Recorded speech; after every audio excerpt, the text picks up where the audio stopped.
Well, God bless you, brothers and sisters in Christ. This is Pastor Chuck Sabin, and you're here for the Daily Huddle on Thursday. Let me see, what day are we at?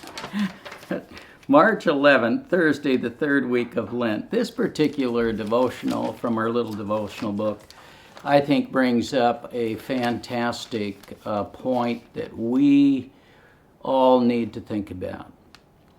You know, I think many of us, most of us, I think, would say that we're after the same thing, and that is peace and prosperity and harmony and love amongst all people from everywhere around the earth. And if you disagree with that, then you disagree with God, because it's quite essential, especially through Jesus Christ, that all people treat everybody else with dignity and respect. And this one's called The Power of Grace.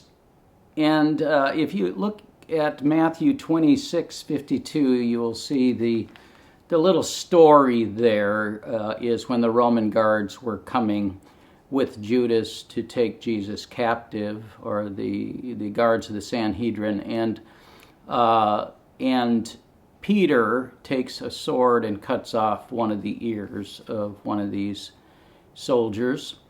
And this is what Jesus said: "Put your sword back into its place, for all who take the sword will perish by the sword. All who take the sword will perish by the sword." Jesus rejected the kind of power the world often worships. Think Super Bowl, huge corporations, national politics, international arms race. Instead, Jesus is the power of forgiving love and of grace. The power to change hearts is what Jesus is into, and lives, and the future of the human race lies in this forgiving love and grace, and not in the sword. By his wounds we are healed, not by weapons of war or by some magic wand, but by his wounds.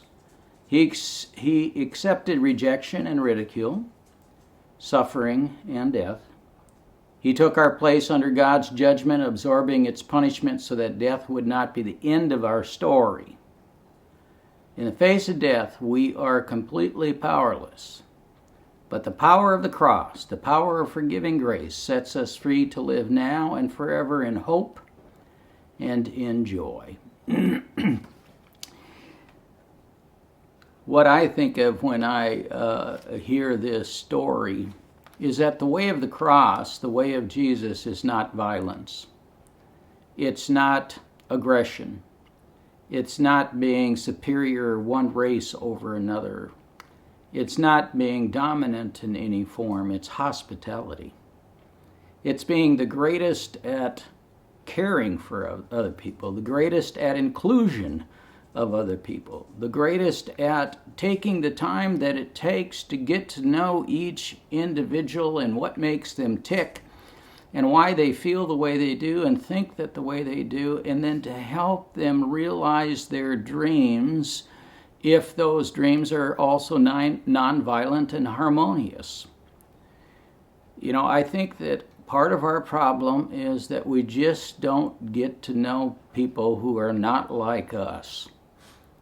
We don't take the time. We think we know what they are and who they are, and we put them in a category that enables us to treat them poorly. And the only way that our world gets better is the Jesus cure, this forgiving love, this healing grace.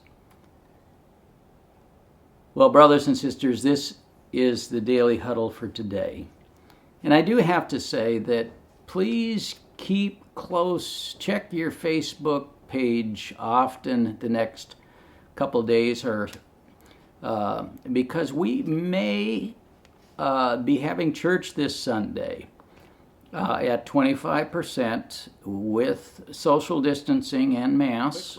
However, the council meets tonight, and we're all a little bit anxious to start the church back up. If you have any concerns about this, or if you have any input or feedback to the council desiring to start church back up, please give us a call or send us a note. I'll put the phone number right down here right now. You can always call me directly and give me your feelings. Tonight's meeting is at 7 o'clock at the church. So if you want to give me your thoughts even before that meeting, you should do it quickly.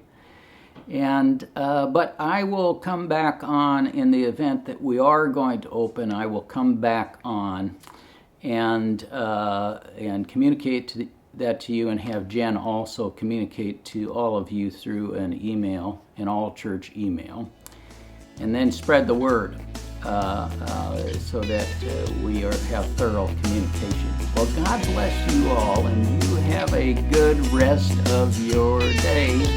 See you.